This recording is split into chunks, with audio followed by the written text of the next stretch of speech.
ton succès sauve la réputation de Dieu. Nous parlons d'un Dieu qui n'échoue pas, mais nous sommes des échecs. Reste connecté pendant que tu écoutes et surtout, prends une résolution à la fin. Shalom. Shalom, shalom, peuple de Dieu. Bien-aimé, j'ai envie de te dire ce matin que tu es le produit de Dieu. Tu es le projet de Dieu. Tu es l'entreprise de Dieu. Et en tant que le projet, et en tant que l'entreprise, et en tant que le produit de Dieu, tu dois réussir. Tu dois être un succès. Dieu ne crée rien. Dieu ne fait rien pour échouer. Dieu ne crée rien dans le but de rater. Tout ce que Dieu crée doit réussir. Tout produit que Dieu crée doit avoir du succès. Parce que le succès d'un produit est très important pour le fabricant. Le succès du iPhone aujourd'hui a fait gagner Steve Jobs, n'est-ce pas, en crédibilité. Lorsque tu crées un produit et que ce produit est un échec, tu perds en crédibilité. Tu perds en honneur. Tu es dévalué, tu es dévalorisé, tu es discrédité. Alors nous sommes nombreux sur la terre, nous les hommes, à avoir discrédité Dieu. Les hommes aujourd'hui sont nombreux à avoir disqualifié Dieu, à l'avoir dévalorisé.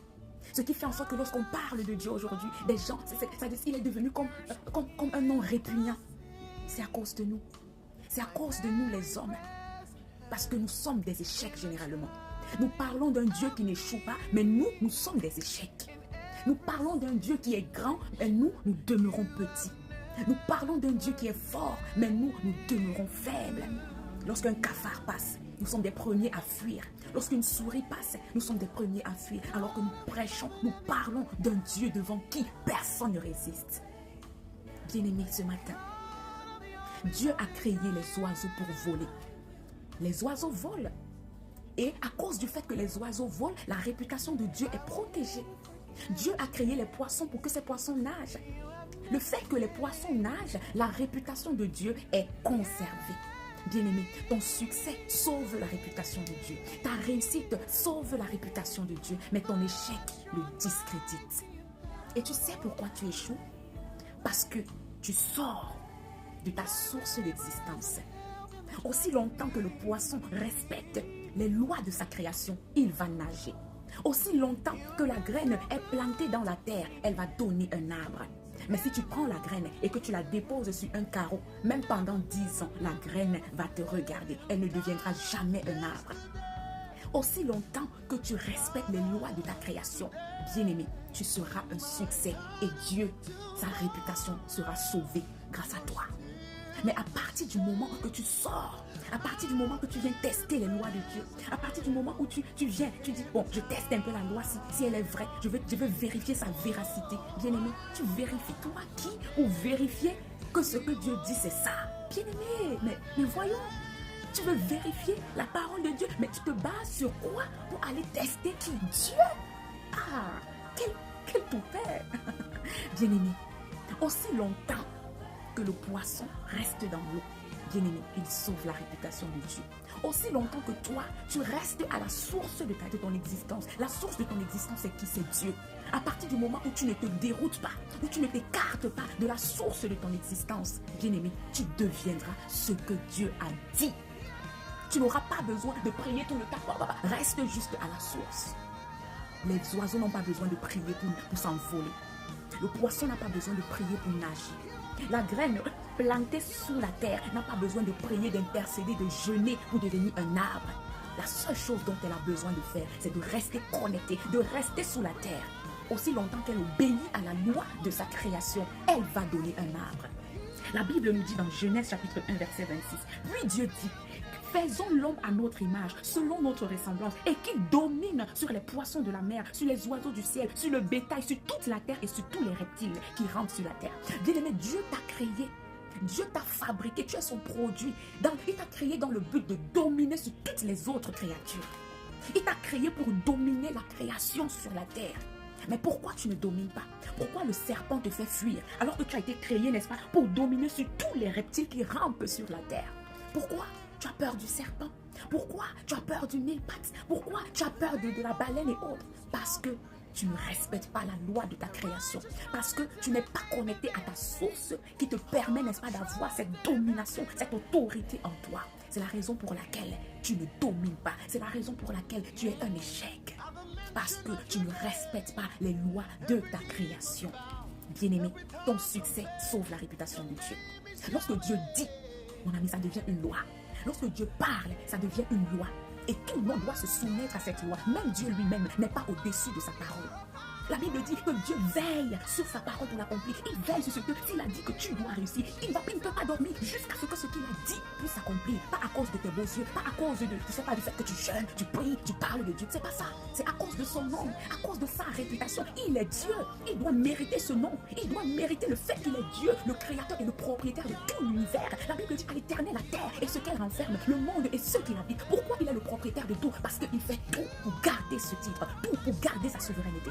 Il fait tout pour respecter ce qu'il dit. Parce qu'à partir du moment où ce qu'il t'a promis, il ne l'accomplit pas, il est en danger. Sa réputation prendra un coup. Il sera disqualifié, discrédité, déshonoré. On n'aura plus confiance en lui. On va lui dire, mais c'est quoi ce Dieu qui ment? Mais depuis plus de 2000 ans, depuis la création du monde, il est toujours Dieu. Parce que ce qu'il dit, il le fait. Bien-aimé, si Dieu a dit que tu vas réussir aussi longtemps que tu respectes les lois de ta création. Il va le dire, pas pour tes beaux yeux, pour son nom, pour garder sa crédibilité. Bien-aimé, les êtres humains sont les seules créatures de Dieu à avoir les problèmes avec lui. Les oiseaux, ils s'envolent tous les jours. Les poissons, ils nagent. Les grains deviennent des arbres. Mais les hommes ne dominent pas. Les hommes sont des proies.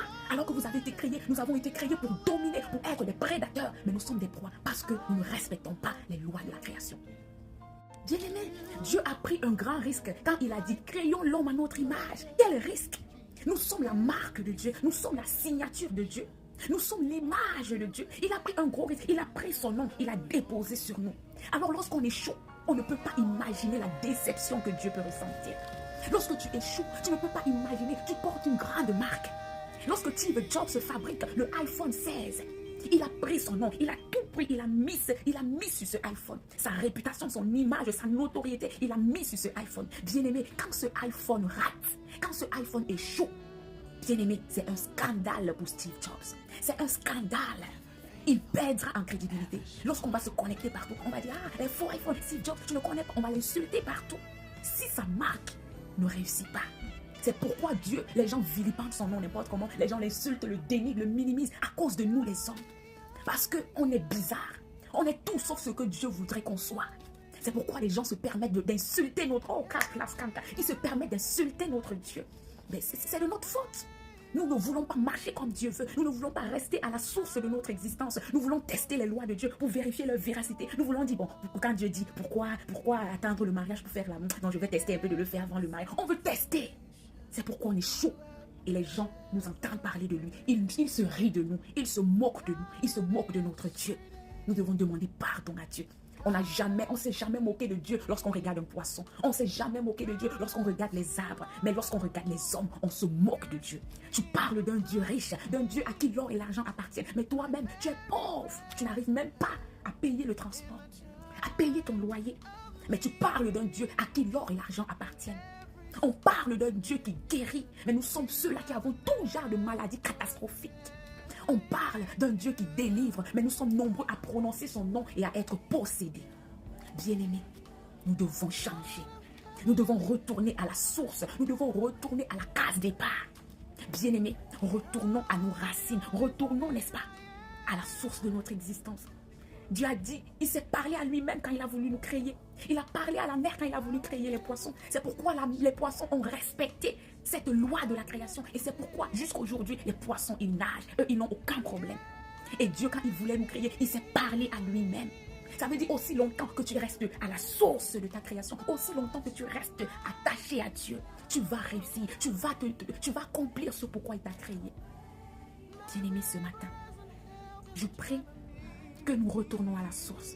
Papa, nous reconnaissons avoir dénigré ton image. Nous reconnaissons ta voix, papa, dévalorisée autour de nous. Aujourd'hui, les gens ne te respectent plus. Aujourd'hui, les gens te méprisent à cause de nous, à cause de notre désobéissance. C'est pourquoi, en ce jour, nous prions que tu nous pardonnes, papa. Tu as été discrédité plusieurs fois à cause de nous, à cause de notre désobéissance. Tu as été dénigré plusieurs fois. Lorsqu'on prononce ton nom, les gens se moquent de nous. Les gens se moquent de toi, pas à cause de toi, mais à cause de nous-mêmes. C'est pourquoi ce matin, Père, nous te prions, nous t'en supplions de nous pardonner. Papa, pardonne-nous. Nous voulons retourner à la source. Nous voulons rester connectés à toi. Nous voulons retourner en Éden. Nous voulons demeurer dans ta présence. Nous voulons respecter les lois de notre création afin de jouir pleinement, Papa. De jouir de tous ces privilèges que tu avais préparés d'avance pour nous. Nous voulons rester connectés à toi. Nous voulons demeurer à cette source que tu es.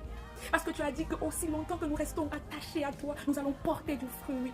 Papa, nous ne voulons pas nous détourner de toi. Nous ne voulons pas tester tes lois. Nous ne voulons pas prendre nos propres résolutions. Nous ne voulons rien faire sans toi. Père, nous voulons rester attachés à toi. Nous voulons obéir aux lois de notre création. Nous voulons rester attachés à toi, Papa.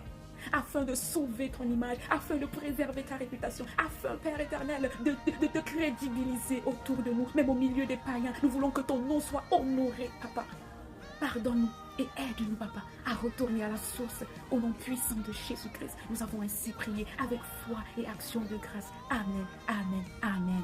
Bien-aimé, demeure béni pendant que tu médites sur ces paroles. Le retour à la case départ avec Dieu. Soyez tous bénis. Shalom.